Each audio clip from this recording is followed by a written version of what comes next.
The question, what is it to fail spiritually, is a trick question because we can't fail spiritually.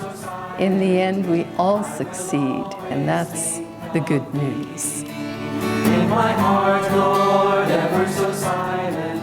Hey, good morning, everyone. I can tell the pandemic is slowly receding. As I said in the email for this Sunday service, the question, what is it to fail spiritually, is a trick question because we can't fail spiritually. In the end, we all succeed spiritually, and that's the good news. That's the hope. Krishna says in the Bhagavad Gita that no spiritual effort is ever lost. In the context of reincarnation, millions of lifetimes, every good thought we've had, every act of kindness, anything that has been in the slightest way uplifting remains with us, stays with us to the end until it fills us. In another part of the Bhagavad Gita, he says, even the worst of sinners, by steadfast meditation on me, attains me, to paraphrase it. And I was thinking about that. Christ, in the essence of Christ's teachings, in the origins of his teachings, in his own life, didn't he befriend the tax collectors who were considered bad dudes in their time, and Mary Magdalene, who had sold her body probably hundreds of times? He befriended them, blessed them, and they received that and were instantly changed. And then he would say, to the adulteress, go and sin no more. In other words, from this moment on, we can make a change. In another part of the Bhagavad Gita, to paraphrase Krishna, he says, meditate on me, serve me, worship me, think of me, and if in this your faint heart fails, bring me your failure. And it sounds beautiful, but it's really, really true if we do that. In other words, when we make that mistake, if we can say, oops, I really made a big mistake. I hurt people, I hurt myself in the process, whatever it may be. Divine Mother, help me. Help me to understand, help me to not do that again. Help me to take the steps to know thee, love thee, all within us. That portable paradise within us, that's where she resides. He resides, whatever you want to refer to, our beloved friend resides. And so it's important to remember. I've shared with some of you through the years, but it's worth it to tell the story to this point. When our daughter Gita was about 10, she went to visit her devout Catholic grandparents, and they took her to Easter Mass. And after Mass, Grandpa asked her what she thought about the sermon. And she said, well, it was fine. And he said, well, what did you really think about it? Tell me. And she said, well, most of it was okay, but I just don't believe that there is a sin that can damn us to eternal hell, a mortal sin, or whatever the Catholics call it. She said, I believe in a forgiving God. And he was, you know, he's a devout Catholic. He believes the teachings of his church, but he was really touched and impressed with the maturity, the wisdom of her response. So he told us about it in a phone call. And then when Gita got home, she relayed the same story to us. And she said, you know, instead of sin, I wanted to say karma, but I didn't think he'd understand.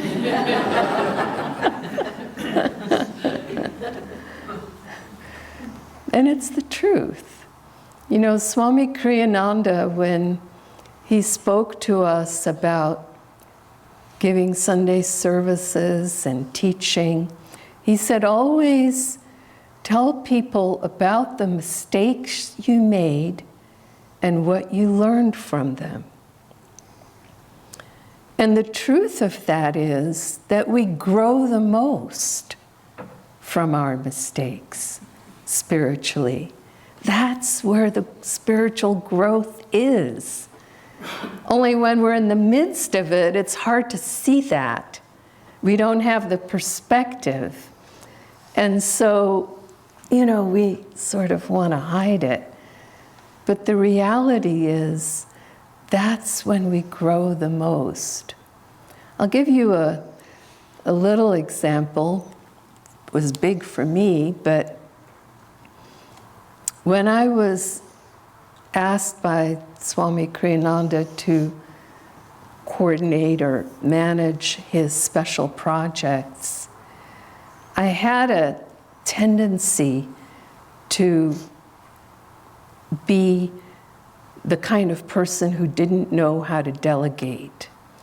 So I worked long hours, I worked hard, I got it done, you know, and the thought process is, well, I could just do it faster. It would just take too much time to teach somebody else how to do it. You know, I just don't have time for that, so I just do it.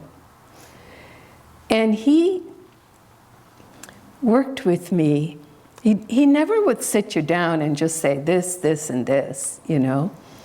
He just, at one point he said, you know, I think it would be good if you don't come into work till 11 o'clock.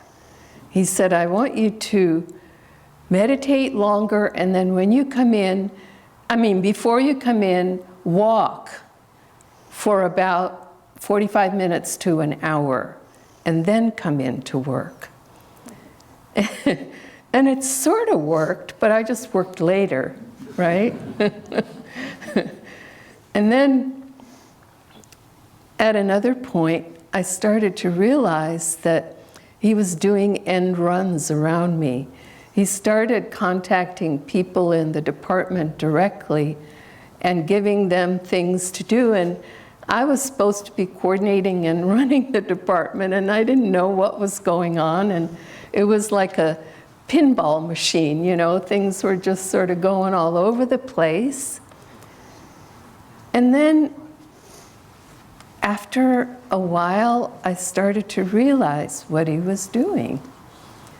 And so I sort of made myself start to delegate, start to share the tasks. At one point, he even hired an assistant for me. She turned out to be a really difficult person, and no one in the department could get along with her. And then she left Ananda, so that didn't work either.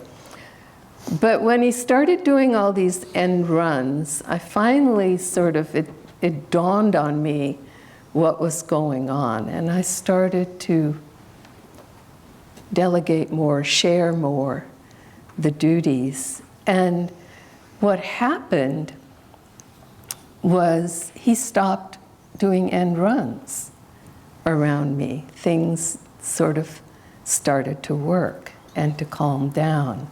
And then I realized, what he was trying to show me. And I understood it in two ways. He never said it. He never sat me down with it. But he was teaching me leadership. And he was also showing me or helping me to understand the instrument is blessed by that which flows through it.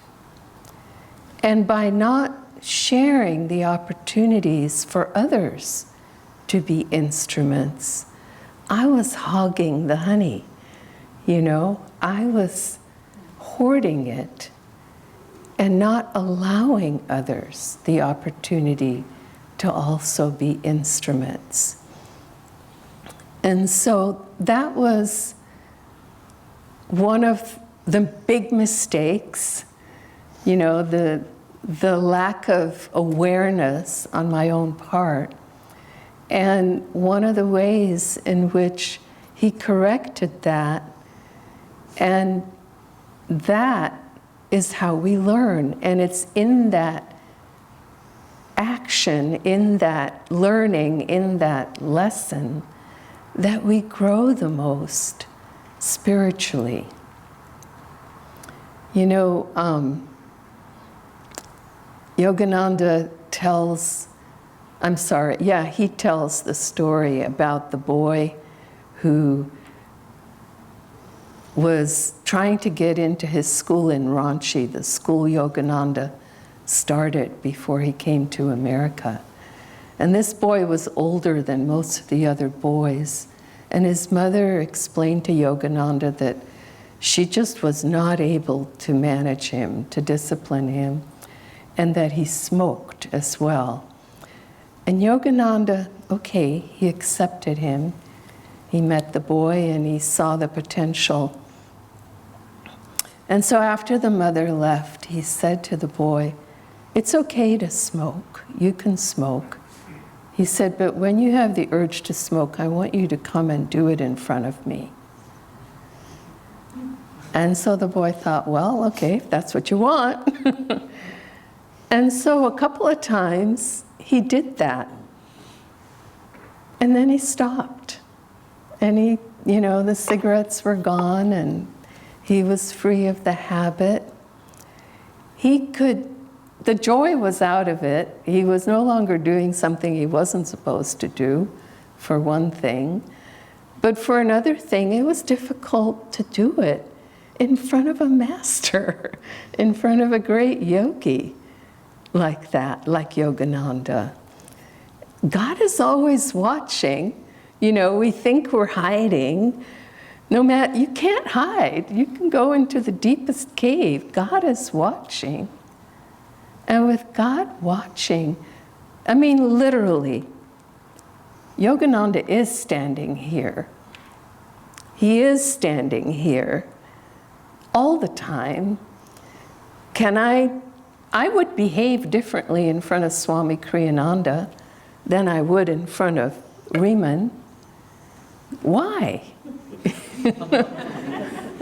God is there too, you know. We forget that. But it's true. And so that was what was happening in this situation. There was a woman who lived in Yogananda's ashram, and she struggled with certain mistakes that she was making over and over and over and over. And finally, she gave up, and she left the ashram. And Yogananda said if she had stayed 24 hours longer, she would have overcome, she would have risen above that test. She would have cleared it. Okay? 24 hours longer. We don't know, we can't see it when we're in the midst of it. We can be very close to the end, and we're too close to ourselves to be able to see it. It's like the illustration of a saint in India who talked about the board with the nail in it. You can be pulling at the nail and it's not coming out, and at a certain point you stop, you think you'll never get it out, if you'd gone just one more pull, pop. We don't know how far the nail is in the board. You know, Yogananda said just the fact that we want to know God, we're almost there. We're on the home stretch. God is always watching. God is always listening. All we have to do is enter the stream of conversation. Even if we're struggling with meditation, we're struggling with our energy, we're struggling with our service, whatever it is, He'll take it just a little bit. Just think of Him, talk to Him, her, whatever image of God you hold dear, because it's really our higher self that we're talking to. It's within. Swami Kriyananda, one of the things I noticed about him through the years, at first with landline telephones, later with landline and cell phones, he would, in his home, he would always answer his phone, his own phone. Always he would answer. It didn't matter what was going on. You could be in a meeting, it could be in the most, sensitive moment of a meeting. The phone would ring, he'd pick it up, and he would answer it. He didn't have secretaries answer it. He did it himself. And in time, I realized that God always answers our calls. It doesn't matter what's going on. If we dial the God number, we need to talk to Divine Mother, God will answer that call.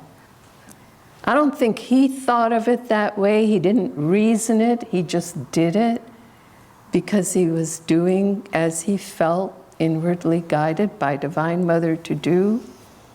But he never talked about it that way. He never talked about it at all. But I came to understand that he always answered his phone. He was always there. Sometimes people say to me, I know you're really busy.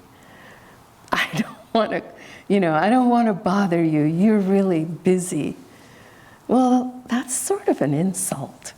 Because, it's not an insult, but it's a message to me that I need to make sure people understand I'm never too busy to answer my phone. I'm never too busy. And all of us, it's good to think about it in that way. We're never too busy to be helpful, to respond, to connect with Divine Mother in one another. That's the message that I got from that particular act. I wanted to close with the story Yogananda used to tell about Swami Haridas. It came to my mind a couple of weeks ago when we were in Palo Alto on the topic of reincarnation, but that's another story. So Swami Haridas was in a satsang, and there were a number of other devotees, and they were all disciples of a great guru. And one of the devotees asked, when will I know God? And the guru said to him, in your next lifetime. And then another one thought to ask, well, when will I know God? In 3 lifetimes. When will I know God? In 10 lifetimes. And so all the devotees ended up asking. And then one of them looked at Swami Haridas, who was, in their eyes, the most advanced disciple of that guru. And they asked the Guru, well, what about Swami Haridas? And the Guru said, he will know God in 1,000,000 lifetimes. And there was a hush over the room. And Swami Haridas sort of slipped out of the room, and everybody thought it was because he was horrified. But then when the satsang was over, they went outside and they saw him dancing to God and clapping and singing to God. And they said, what are you doing? Didn't you hear what the Guru said? It would be 1,000,000 lifetimes before you know God. And Swami Haridas said, didn't you hear what he promised? In 1,000,000 lifetimes, I will know God. And he danced for joy. Joy to you.